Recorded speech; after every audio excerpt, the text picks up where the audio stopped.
يوم جميل وأجواء رائعة جدا، وإن كانت صعبة على مستوى تواصل هطول الأمطار على أرضية الملعب، لكن بالتأكيد الجميع متحمس معنا لهذه المباراة. ورغم ظروف الطقس إلا أنه كما تلاحظون الجماهير حضرت، لم تهتم كثيرا بالأحوال الجوية الصعبة اليوم اللي يدفعها عشق ناديها وحب ناديها والاستمتاع بهذه المباراة من أجل الوصول إلى الانتصار في هذا اللقاء الذي يقام في أجواء صعبة. كعادة الملاعب الألمانية التي تمتاز بالحضور الجماهيري الغير عادي، يضرب المثل دائما بإليانز أرينا. لم نشاهد مباراة واحدة فيها مقاعد خالية، دائما الملعب ممتلئ من الجماهير. إذا ما فاتتك الانطلاقة فلا داعي للقلق، لأن المباراة بدأت للتو.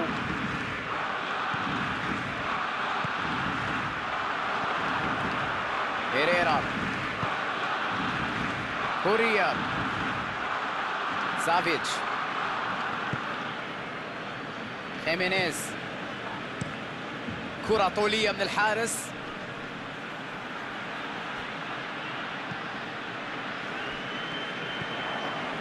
كوريا، فيرساليخو، جوردي ألبا في انطلاقة قوية من الجهة اليسرى، يلعب كرة بينية، فيران توريس،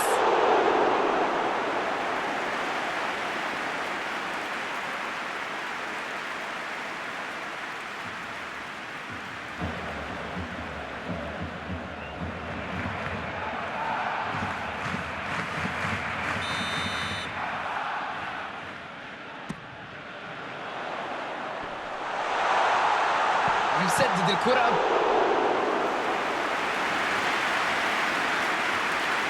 كاراسكو، كوريا،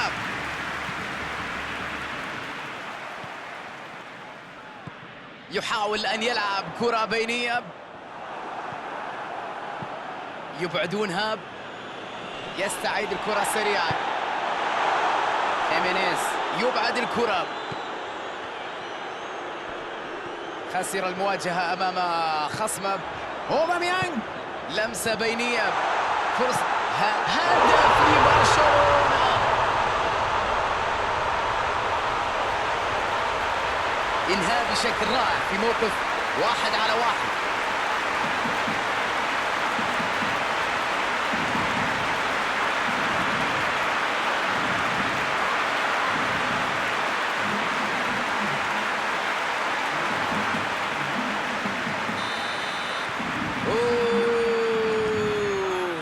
المباراة تبدأ ب1-0. الهدف المبكر يجعلنا متحفزين لكرة قدم ممتعة هذا اليوم.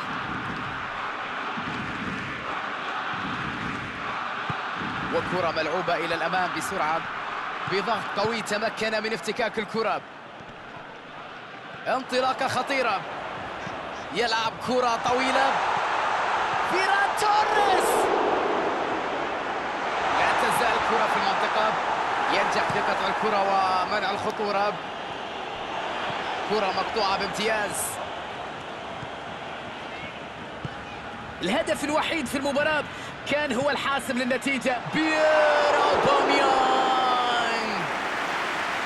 كرة بعيدة عن المرمى، عمل كبير جدا، ولكن في الأخير لم ينجح في استغلال الكرة.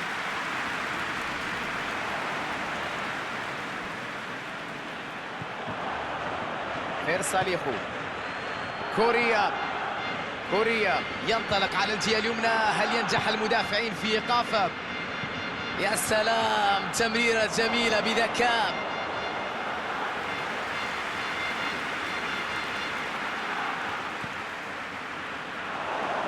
لويس سواريز، من سيستلم هذه التمريرة الطولية؟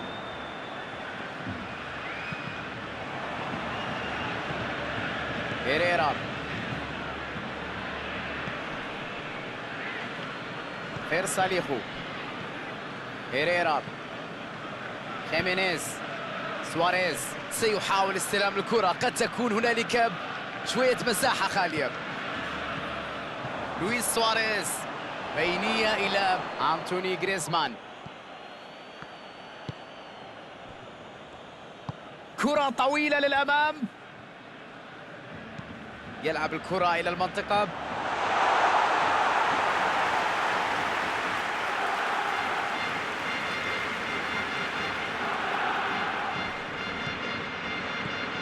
جريزمان، مرت الكرة، لويس سواريز، ليس في هذه المرة، الكرة جاءت بعيدة عن المرمى. محاولة رائعة، تسديدة جميلة من مسافة بعيدة.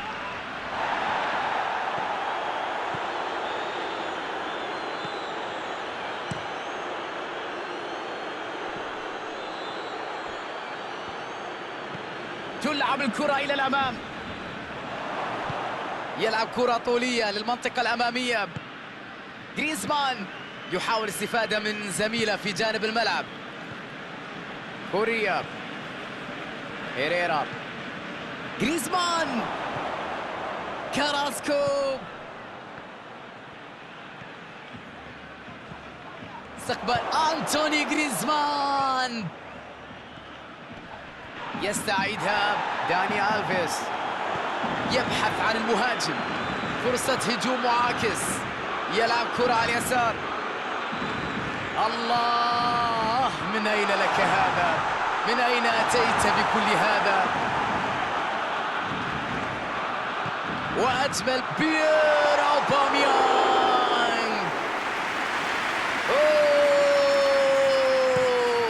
يا له من تصدي من حارس المرمى، يا لها من كرة، ويا له من تألق، ويا له من حارس مرمى.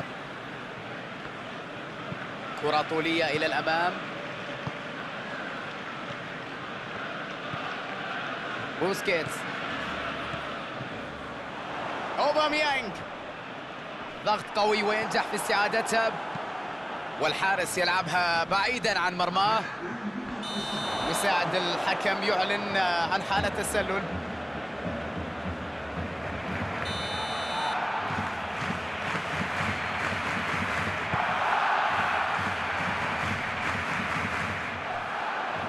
يحاول تمريرها من بين المدافعين،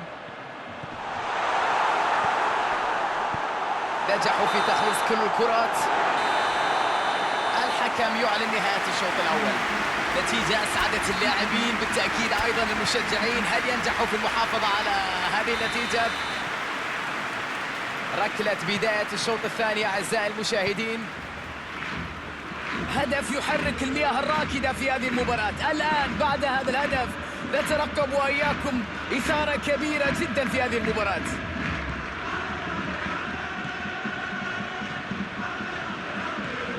فيران توريس،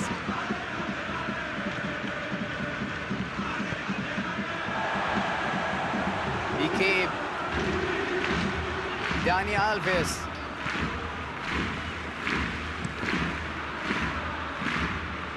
بيكي، بوسكيتس، فيران توريس، يلعبها طويلة، والتسديد، كرة عالية جدا.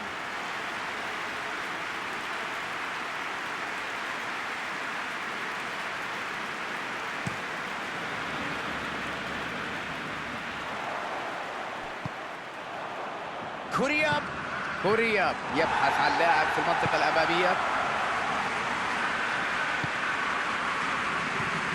فيران توريس،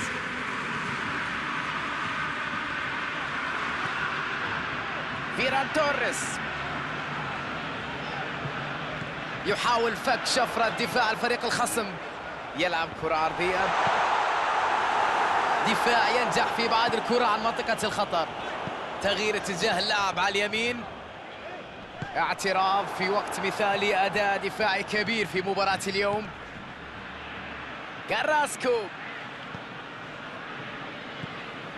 كاراسكو يلعبها عرضية، يقطع الكرة. فيران توريس، تقف الهجمة هنا، تنتهي الأمور هنا. جريزمان، سواريز يمر ويلعب كرة بينية، يلعب كرة بينية. يا إلهي، تدخل جميل في اللقطة الأخيرة. بيكيب تلعب الكرة إلى الأمام. جدار دفاعي غير عادي، تركيز كبير جدا في مباراة اليوم. أعتقد أنها بالفعل مخالفة، يتفق معي ربما حكم المباراة يطلق صافرته. نعم، يبحث عن زميله، يخلص بيير أوباميانغ. صافرة من حكم المباراة، هذه كرة غير شرعية بداعي تسلل. كرة طولية من الحارس،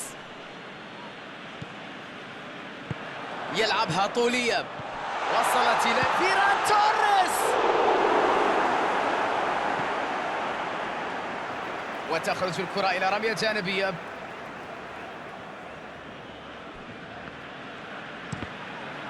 ينجح المدافع في تغيير اتجاه الكرة العرضية، تتحول إلى ركنية بعد ذلك.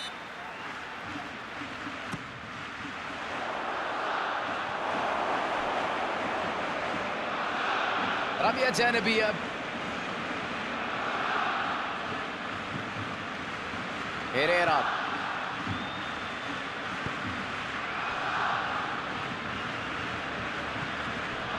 فيرساليخو، سافيتش، كرة طويلة للأمام، بيير أوباميانغ، بوسكيتس، كرة ملعوبة إلى بيير أوباميانغ، يلعبها لمنطقة الخطر. احتكاك بدني كبير، التحام قوي بين اللاعبين هنا. فرصة للتسديد مرة أخرى، حارس كبير يثبت أنه حارس كألف. ردة فعل غير عادية اليوم في هذه المباراة بالذات، يظهر لك مدى براعة هذا الحارس. قد يسددها سواريز،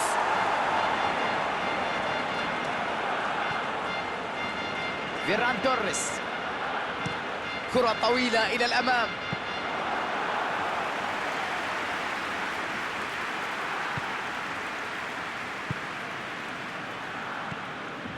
كراسكو يسيطر على الكرة، يحاول أن يلعب كرة بينية،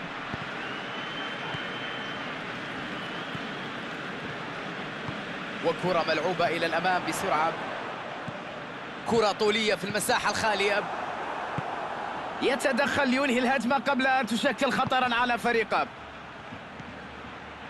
فريق تقريبا بدون تركيز في مباراة اليوم، كثير من التمريرات الخاطئة. أوباميانغ يتعثر ويفقد توازنه، مخالفة واضحة جدا، ركلة حرة يحتسبها الحكم.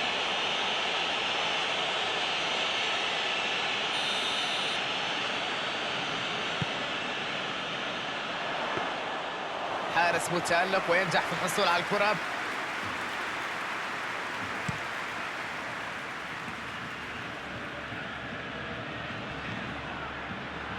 يحاول فك شفرة دفاع الفريق الخصم.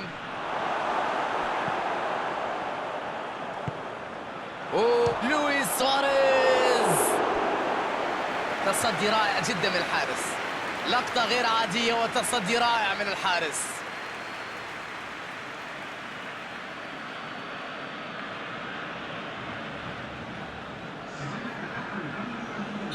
أتلتيكو مدريد يبحث عن حل من دكة البدلاء. إعاقة في منطقة الجزاء، لابد وأنها ضربة جزاء. برشلونة في موقف صعب الآن بعد هذا القرار، كيف يتعاملون مع هذا الموقف الصعب جدا؟ اعتراض كبير جدا من اللاعبين على قرار الحكم على احتساب ركلة جزاء.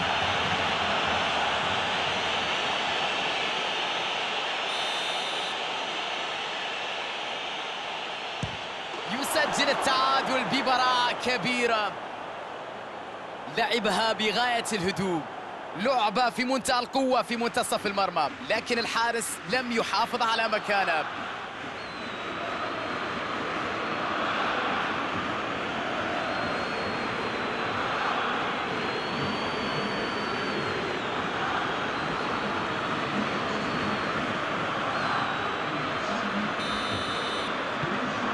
في الدقائق الأخيرة من عمر المباراة، وأصبحت النتيجة هي التعادل. ثانية بيير أوباميانغ، أظن أنهم مطالبين بلعب الكرة السريعة الآن ونقل الكرة إلى الأمام.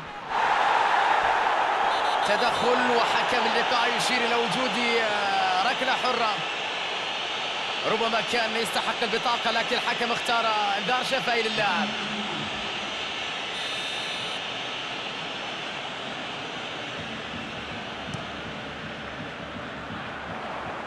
يبعد الكرة إلى بر الأمان